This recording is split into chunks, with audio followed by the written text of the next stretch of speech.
Hi friends, എല്ലാവർക്കും PSC winning ഷോട്ട്സിൻ്റെ പുതിയൊരു ക്ലാസ്സിലേക്ക് സ്വാഗതം. നമ്മൾ ഇന്നത്തെ ക്ലാസ്സിൽ നോക്കാൻ പോകുന്നത് സുപ്രധാന നിയമങ്ങൾ എന്ന് പറയുന്ന LDC എക്സാമിന് 5 മാർക്കിന് ചോദ്യമുള്ള മേഖലയിൽ നിന്നുള്ള മുൻവർഷ ചോദ്യങ്ങളാണ്. ഈ ചോദ്യങ്ങൾ മതി നിങ്ങൾക്ക് 5 മാർക്ക് നേടാനായിട്ട്. അപ്പോൾ നമുക്ക് ഒന്നാമത്തെ ചോദ്യത്തിലേക്ക് പോകാം. ഗാർഹിക പീഡന നിരോധന നിയമപ്രകാരം പരാതിക്കാരിക്ക് ലഭിക്കുന്ന നിയമപരിഹാരങ്ങളിൽ പെടാത്ത കാര്യമേതാ? ഒന്ന്, താമസ സൗകര്യം, നഷ്ടപരിഹാരം, സംരക്ഷണം, ഇതൊക്കെ കിട്ടുന്നതാണ്. നാലാമത്തത് വിവാഹമോചനം, ഇതിൽ പെടാത്ത കാര്യമാണ്. അപ്പോൾ ആൻസർ ഏതാണ്? ഓപ്ഷൻ ഡി ആണ്, വിവാഹമോചനം. രണ്ടാമത്തത്, മുതിർന്ന ആളുകളുടെ സംരക്ഷണ നിയമപ്രകാരം ഒരാളെ മുതിർന്ന പൗരനായി കണക്കാക്കുന്നതിനുള്ള പ്രായപരിധി എത്രയാണ്? 60 വയസ്സാണ് കേട്ടോ. ഓപ്ഷൻ ബി 60 വയസ്സാണ്. കേന്ദ്ര സർക്കാർ സ്ഥാപിതമായ രഹസ്യാന്വേഷണ സുരക്ഷാ സംഘടനകളുമായി ബന്ധപ്പെട്ട വിവരാവകാശ നിയമത്തിലെ വ്യവസ്ഥയിൽ ഏതാണ് ശരിയുത്തരം? ഈ സംഘടനകൾക്ക് വിവരാവകാശ നിയമം ബാധകമാണ്. അഴിമതി ആരോപണങ്ങളും മനുഷ്യാവകാശങ്ങളും സംബന്ധിച്ച വിവരങ്ങൾക്ക് വിവരാവകാശം ബാധകമാണ്. മനുഷ്യാവകാശ ലംഘനങ്ങൾ സംബന്ധിച്ച വിവരങ്ങൾക്ക് വിവരാവകാശം ബാധകമാണ്. വിവരാവകാശ നിയമം ബാധകമല്ല. ഇതിലേതാണ് ശരിയായി വരിക? അഴിമതി ആരോപണങ്ങളും മനുഷ്യാവകാശങ്ങളും സംബന്ധിച്ച വിവരങ്ങൾക്ക് വിവരാവകാശം ബാധകമാണ് എന്നുള്ളതാണ് ശരിയായ ഉത്തരം കേട്ടോ, ശരിയായ ഉത്തരം.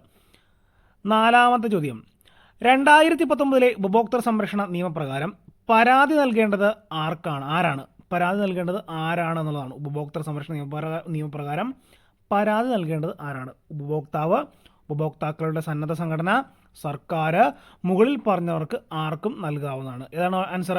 ഓപ്ഷൻ ഡി ആണ്. ഈ മേളിൽ പറഞ്ഞിരിക്കുന്ന എല്ലാവർക്കും എന്ത് ചെയ്യാം? പരാതി കൊടുക്കാവുന്നതാണ് എന്ന് പറയുന്നു. അഞ്ചാമത്തെ ചോദ്യം, സംസ്ഥാന വിവരാവകാശ കമ്മീഷണറുടെ നിയമനത്തിൽ പങ്കുവഹിക്കാത്തത് ആരാണ്? ഹൈക്കോടതി ചീഫ് ജസ്റ്റിസ് ആണ് കേട്ടോ. ഹൈക്കോടതി ചീഫ് ജസ്റ്റിസ് ആണ്. ബാക്കി 3 പേർക്കും ആ സംസ്ഥാന വിവരാവകാശ കമ്മീഷണറുടെ നിയമനത്തിൽ പങ്കുണ്ട്. ആറാമത്തെ ചോദ്യം, 2019 ഉപഭോക്തൃ സംരക്ഷണ നിയമത്തിന് കീഴിൽ അന്വേഷണത്തിനുള്ള അധികാരങ്ങൾ നൽകിയിട്ടുള്ളത് ആർക്കാണ്? ഇവിടെ വളരെ ശ്രദ്ധിക്കണം. ഡയറക്ടർ ജനറലിനും ജില്ലാ കളക്ടർക്കും എന്തുണ്ട്? സംരക്ഷണ ചുമതലയുണ്ട്. 2 പേരും എയും ബിയും ഓപ്ഷനിലായിട്ടുണ്ട്. പക്ഷേ ഡി ഓപ്ഷനിൽ കൊടുത്തേക്കുന്ന നോക്കി, ഡയറക്ടർ ജനറലിനും ജില്ലാ കളക്ടർക്കും ഒന്ന് ഒരുമിച്ച് കൊടുത്തിരിക്കുന്നത്. അപ്പോൾ അതാണ് ആൻസറായിട്ട് വരുന്നത്. ഓപ്ഷൻ ഡി ആണ് ആൻസർ. ഏഴാമത്തെ ചോദ്യം, ദേശീയ പിന്നോക്ക വിഭാഗ കമ്മീഷന് ഭരണഘടനാ പദവി നൽകിയത് ഏത് ഭരണഘടനാ ഭേദഗതിയിലൂടെയാണ്? ദേശീയ പിന്നോക്ക വിഭാഗ കമ്മീഷന് ഭരണഘടനാ പദവി നൽകിയത് ഏത് ഭരണഘടനാ ഭേദഗതിയിലൂടെയാണ്? 102 ഭേദഗതി 2018 കേട്ടോ. 2018 102 ഭേദഗതിയിലൂടെയാണ്. ഓപ്ഷൻ ബി ആണ് ആൻസറായിട്ട് വരുന്നത്. ഇനി എട്ടാമത്തെ ചോദ്യം, കേരള സംസ്ഥാന വനിതാ കമ്മീഷന്റെ ആസ്ഥാനം എവിടെയാണ്? നമുക്കറിയാം ആൻസർ ഏതാണ്? ഓപ്ഷൻ എ തിരുവനന്തപുരം കേട്ടോ. കേരള സംസ്ഥാന വനിതാ കമ്മീഷന്റെ ആസ്ഥാനം എവിടെയാണ്? തിരുവനന്തപുരം. വിവരാവകാശ നിയമപ്രകാരം വിവരം ലഭിക്കുന്നതിന് അപേക്ഷ സമർപ്പിക്കേണ്ടത് ആർക്കാണ്? എ ഓപ്ഷൻ ഇൻഫർമേഷൻ കമ്മീഷണർക്കോ കമ്മീഷനിലെ അംഗങ്ങൾക്കോ, ഇൻഫർമേഷൻ കമ്മീഷനിലെ അംഗങ്ങൾക്കോ, പബ്ലിക് ഇൻഫർമേഷൻ ഓഫീസർക്കോ. സി എന്നാണ് പബ്ലിക് ഇൻഫർമേഷൻ ഓഫീസർക്കോ അസിസ്റ്റന്റ് പബ്ലിക് ഇൻഫർമേഷൻ ഓഫീസർക്കോ. ഡി എന്നാണ് ഇവയൊന്നുമല്ല. ഏതാണ് ആൻസറായിട്ട് വരിക? അപേക്ഷ സമർപ്പിക്കേണ്ട ആർക്കാണ്? പബ്ലിക് ഇൻഫർമേഷൻ ഓഫീസർക്കോ അസിസ്റ്റന്റ് പബ്ലിക് ഇൻഫർമേഷൻ ഓഫീസർക്കോ ആണ്. ഓപ്ഷൻ സി ആണ് ആൻസർ കേട്ടോ. 10ാമത്തെ ചോദ്യം, 2005 ഗാർഹിക പീഡന നിയമത്തിൽ നിന്നുള്ള സ്ത്രീ സംരക്ഷണ നിയമത്തിൻ്റെ വ്യവസ്ഥകളുമായി ബന്ധപ്പെട്ട തെറ്റായ ഉത്തരം ഏതാണ്? അത് ടൈപ്പ് ചെയ്തപ്പോൾ മിസ്റ്റേക്ക് സംഭവിച്ചാണ്. ഇങ്ങനെയാണ് 2005 ഗാർഹിക പീഡന നിയമത്തിൽ നിന്നുള്ള സ്ത്രീ സംരക്ഷണ നിയമത്തിൻ്റെ വ്യവസ്ഥകളുമായി ബന്ധപ്പെട്ട തെറ്റായ ഉത്തരം ഏത്? എ, നിയമപരമായി വിവാഹിതനായ ഭർത്താവിനെതിരെ മാത്രമേ പരിഹാരങ്ങൾ ആവശ്യപ്പെടാൻ കഴിയുകയുള്ളൂ. മജിസ്ട്രേറ്റിന് നടപടികൾ രഹസ്യമായി നടത്താവുന്നതാണ്. ഉത്തരവിൻ്റെ പകർപ്പുകൾ കോടതി സൗജന്യമായി നൽകണം. മജിസ്ട്രേറ്റിന് നഷ്ടപരിഹാര ഉത്തരവുകൾ പുറപ്പെടുവിക്കാവുന്നതാണ്. ഓപ്ഷൻ എ ആണ് ഇതിൽ ആൻസറായിട്ട് വരുന്നത് കേട്ടോ. നിയമപരമായി വിവാഹിതനായ ഭർത്താവിനെതിരെ മാത്രമേ പരിഹാരങ്ങൾ ആവശ്യപ്പെടാൻ കഴിയുകയുള്ളൂ എന്നുള്ളത് തെറ്റായ പ്രസ്താവനയാണ് കേട്ടോ. അതാണ് തെറ്റായ പ്രസ്താവന കേട്ടോ. 10ാമത് എ ആണ് ആൻസർ. 11ാമത് ചോദ്യം, 2005 ഗാർഹിക പീഡനത്തിൽ നിന്നുള്ള സ്ത്രീ സംരക്ഷണ നിയമപ്രകാരം ഗാർഹിക സംഭവങ്ങളുടെ റിപ്പോർട്ട് DIR ഫയൽ ചെയ്യേണ്ടത് ആരാണ്? ബാധിക്കപ്പെട്ട സ്ത്രീ, വക്കീല്, സംരക്ഷണ ഉദ്യോഗസ്ഥൻ, ജില്ലാ കളക്ടർ. ആരാണ്? സംരക്ഷണ ഉദ്യോഗസ്ഥനാണ് കേട്ടോ. DIR ഫയൽ ചെയ്യേണ്ടത് ആരാണ്? സംരക്ഷണ ഉദ്യോഗസ്ഥനാണ്. ഓപ്ഷൻ സി ആണ് ആൻസർ. 12ാമത്തെ ചോദ്യം, കേരള സംസ്ഥാന ന്യൂനപക്ഷ കമ്മീഷനുമായി ബന്ധപ്പെട്ട ശരി ഏത് എന്നുള്ളതാണ്. ചെയർമാൻ ഉൾപ്പെടെ 3 അംഗങ്ങൾ. നിലവിൽ വന്നത് 2013 മെയ് 15. ചെയർമാൻ്റെയും അംഗങ്ങളുടെയും കാലാവധി ചുമതലയേറ്റ തീയതി മുതൽ 5 വർഷം വരെ. 1ഉം 2ഉം ശരിയാണ്, 2, 3ഉം ശരിയാണ്, 3 മാത്രം ശരിയാണ്, എല്ലാം ശരിയാണ്. അതാണ് ആൻസർ ആയിട്ട്. അപ്പോൾ ഇതിൽ ആൻസർ ഏതാണ്? 1ഉം 2ഉം ശരിയാണ്. അതായത് ചെയർമാൻ ഉൾപ്പെടെ 3 അംഗങ്ങൾ. നിലവിൽ വന്നത് 2013 മെയ് 15. മൂന്നാമത്തെ സി ഓപ്ഷൻ എന്താണ്? തെറ്റാണ്. അപ്പോൾ എ ആണ് ആൻസർ ആയിട്ട് വരുന്നത്. 1ഉം 2ഉം ശരിയാണ്. 13ാമത്തെ ചോദ്യം. വയോജനങ്ങളുടെ സംരക്ഷണത്തിനും ക്ഷേമത്തിനും വേണ്ടിയുള്ള നിയമനിർമ്മാണത്തിനുള്ള പിൻബലം താഴെ പറയുന്നവയിൽ ഏത് അനുച്ഛേദത്തിലാണ് കാണാൻ സാധിക്കുന്നത്? ആർട്ടിക്കിൾ 25, അനുച്ഛേദം 41, അനുച്ഛേദം 4 മുതൽ 7 വരെ. മേൽ സൂചനകൾ തെറ്റാണ്. ഇത്രയുമാണ് ഓപ്ഷൻ കൊടുത്തേക്കുന്നത്. അപ്പോൾ അനുച്ഛേദം 41 പ്രകാരമാണ് അത് ഉണ്ടാക്കിയിരിക്കുന്നത് കേട്ടോ. അനുച്ഛേദം 41 ഓപ്ഷൻ ബി ആണ് ആൻസർ ആയിട്ട് വരുന്നത്. ഇനി 14ാമത്തെ ചോദ്യം.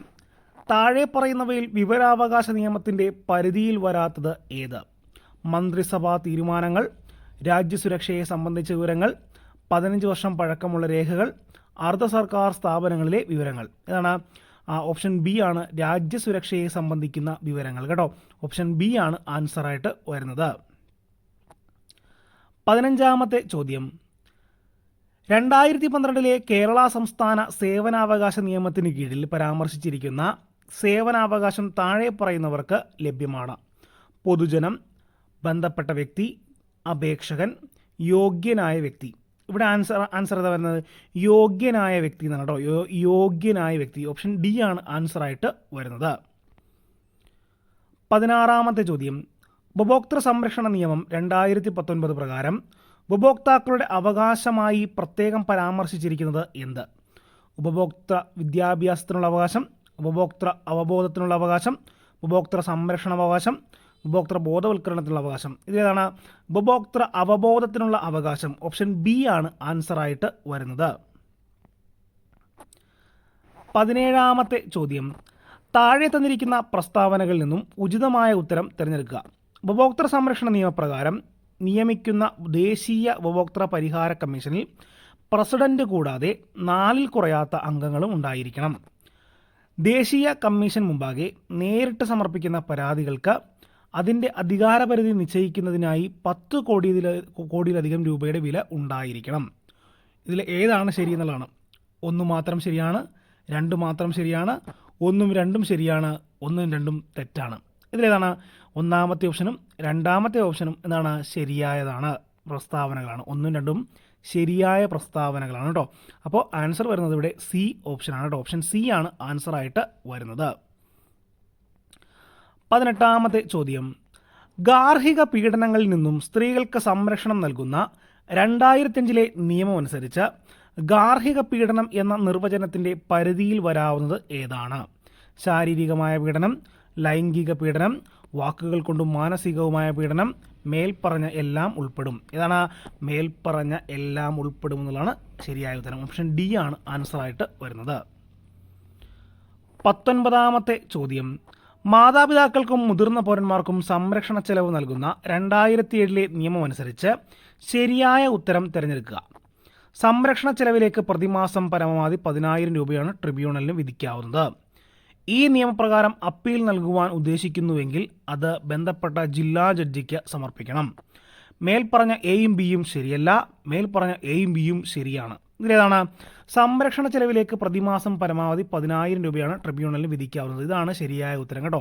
ഇതാണ് ശരിയായ ഉത്തരം. 10,000 രൂപ മാത്രമേ ട്രിബ്യൂണലിന് അതിൽ കൂടുതൽ വിധിക്കാൻ പറ്റില്ല. അതാണ് ശരിയായ ആൻസർ കേട്ടോ. 20ാമത്തെ ചോദ്യം. ദേശീയ മനുഷ്യാവകാശ കമ്മീഷൻ ചെയർമാൻ ആരാണ്? ആരാണ്? ജസ്റ്റിസ് അരുൺ കുമാർ മിശ്രയാണ് കേട്ടോ. ജസ്റ്റിസ് അരുൺ കുമാർ മിശ്ര.